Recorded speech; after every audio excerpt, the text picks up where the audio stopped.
Hello friends, myself Manoj, welcome to my channel. Friends, today we learn about past continuous tense. Okay, just we see here the structure of this tense, यानी पहचान हम इसकी देख लेते हैं कि जब हिंदी वाक्य के अंत में रहा था, रही थी, रहे थे आदि आता है तो वह वाक्य पास्ट कंटिन्यूअस टेंस का होता है। इस टेंस को पास्ट प्रोग्रेसिव टेंस या पास्ट इम्परफेक्ट टेंस भी कहते हैं। ओके, हेल्पिंग वर्ब, इस टेंस का जो हेल्पिंग वर्ब है वो है वाज वेयर। ओके, की नोट देख लेते हैं कि वाज और वेयर किसके किसके साथ इस्तेमाल किए जाते हैं। तो जो वाज है वो ही, शी, इट, आई, नेम यानी सिंगुलर नंबर सब्जेक्ट के साथ इस्तेमाल किया जाता है।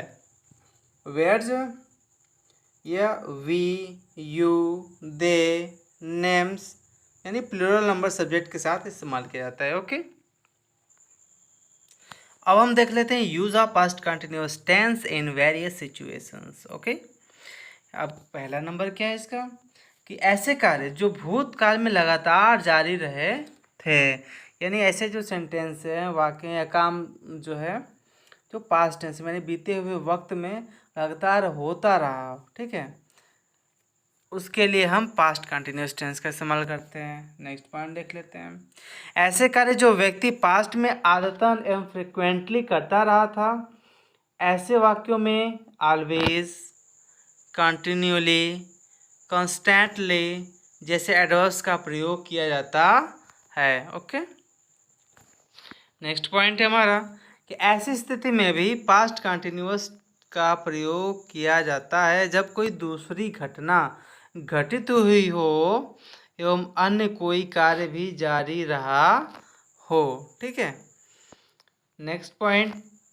एक साथ दो कार्य होते रहने की स्थिति में भी पास्ट कंटिन्यूअस टेंस का प्रयोग दोनों कार्यों हेतु किया जाता है।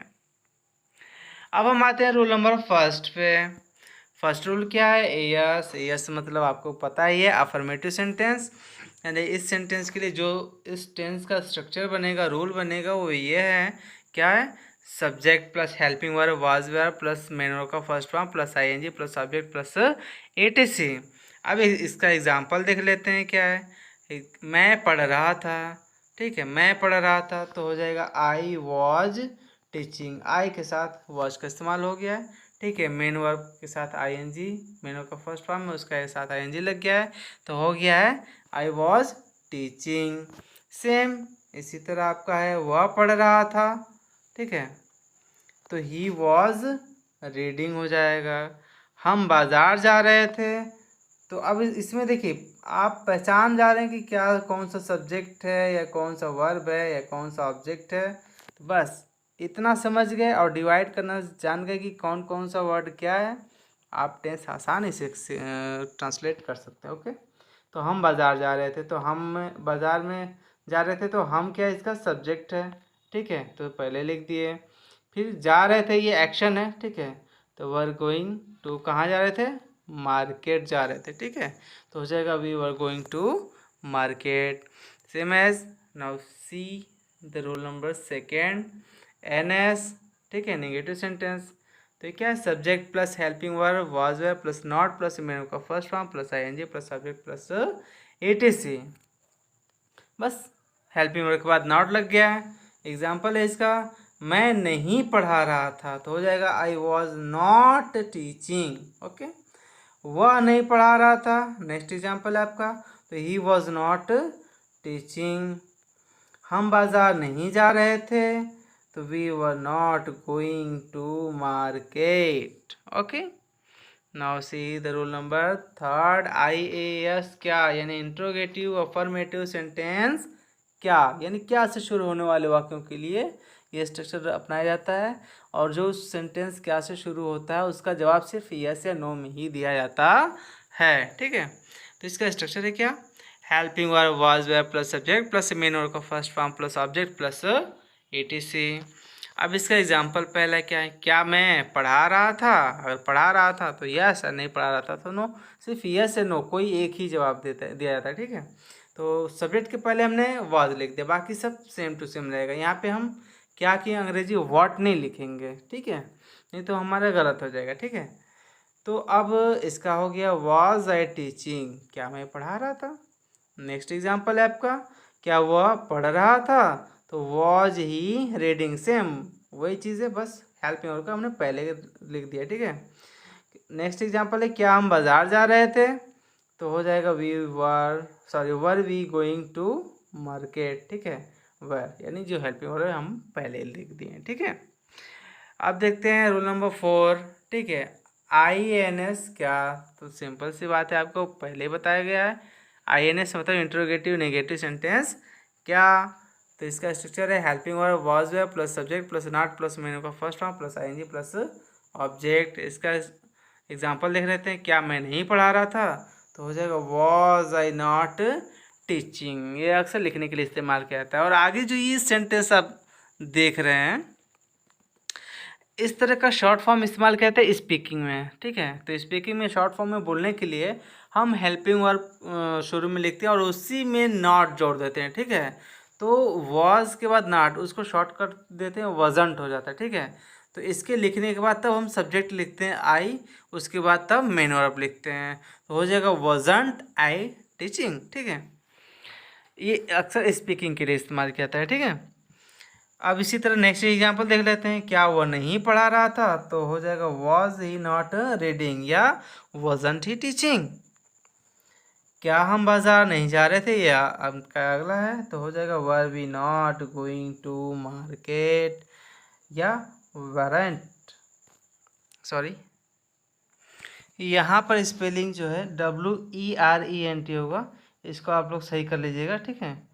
वरेंट, ठीक है, weren't we going to market, ये गलत है, ए की जगह ई होगा, तो हो जाएगा weren't we going to market. Next है रोल नंबर 5, IASWH वर्ड यानी interrogative affirmative sentence, WH word यानी क्वेश्चन वर्ड से स्टार्ट होने वाले वाक्य।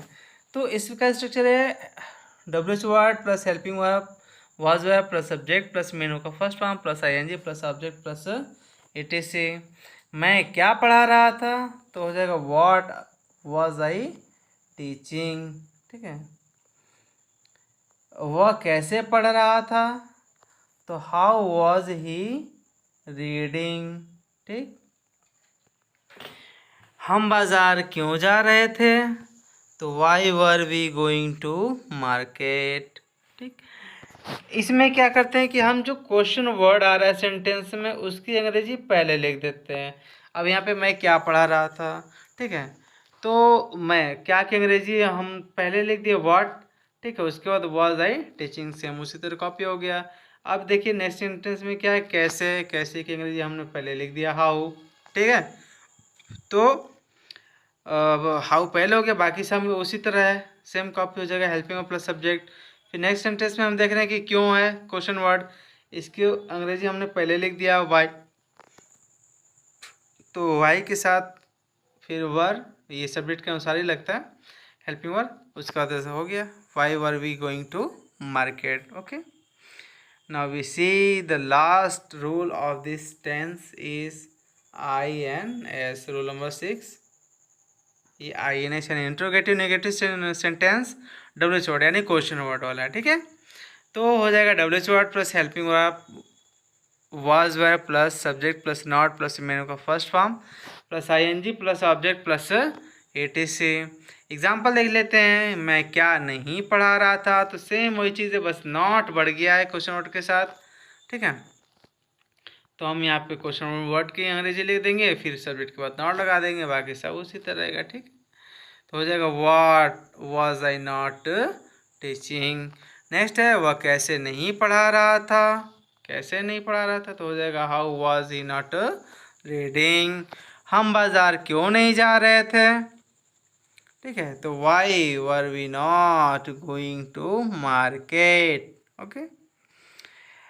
नेक्स्ट आपके लिए एक्सरसाइज है फर्स्ट, और सभी रूल पे डिपेंड करके हमने एक ही सेंटेंस को अलग अलग तरीके से बना के दिया ताकि आप इसको प्रैक्टिस कर लें आसानी से, और इसी तरह का सेंटेंस आप खुद बनाइए और उसको भी इन 6 रूल पे डिपेंड करके चेंज कर दीजिए अलग अलग तरीके से, और सभी रूल फॉलो करके उसको ट्रांसलेट कीजिए। इस तरह आप आसानी से जो है इंग्लिश ट्रांसलेशन सीख जाएंगे, कोई प्रॉब्लम नहीं होगी। यही नहीं बल्कि आप अच्छे से अंग्रेजी बोलना भी सीख जाएंगे। ओके, तो फर्स्ट क्या है, यस वर्षा हो रही थी, ठीक है। NS यानी नेगेटिव सेंटेंस, वर्षा नहीं हो रही थी। IAS इंट्रोगेटिव अफर्मेटिव सेंटेंस, क्या यानी क्या वर्षा हो रही थी। नेक्स्ट है INS, क्या यानी इंट्रोगेटिव नेगेटिव सेंटेंस, क्या, तो इसका एग्जांपल है क्या वर्षा नहीं हो रही थी। IAS WH word interrogative affirmative sentence, question word है, वर्षा क्यों हो रही थी। INS क्वेश्चन वर्ड यानी इंट्रोगेटिव नेगेटिव सेंटेंस, वर्षा कहाँ नहीं हो रही थी। ठीक, आपका एक्सरसाइज नंबर 2 ये दिया गया और इसमें एक ही सेंटेंस का इस्तेमाल किया गया, उसको धीरे धीरे बड़ा करते करते मतलब बड़ा कर दिया गया है एक एक वर्ड जोड़ते हुए। इसी तरह का आप भी कोई भी एक छोटा सा वर्ड सेंटेंस उठाएंगे और उसमें एक एक शब्द एक एक वर्ड जोड़ते हुए आगे बढ़ते रहेंगे, वो सेंटेंस बड़ा होता रहेगा और आप उसका ट्रांसलेशन करते रहेंगे। इस प्रकार से आपको परेशानी का अनुभव बिल्कुल नहीं होगा और आप आसानी से सीख जाएंगे। ठीक उसी तरह पहले आपको वज़न उठाने के लिए एक बार में ही 1 कुंटल दे दिया जाए तो आप दब जाएंगे नीचे, ठीक है, उठा नहीं पाएंगे, उसका भार सह नहीं पाएंगे।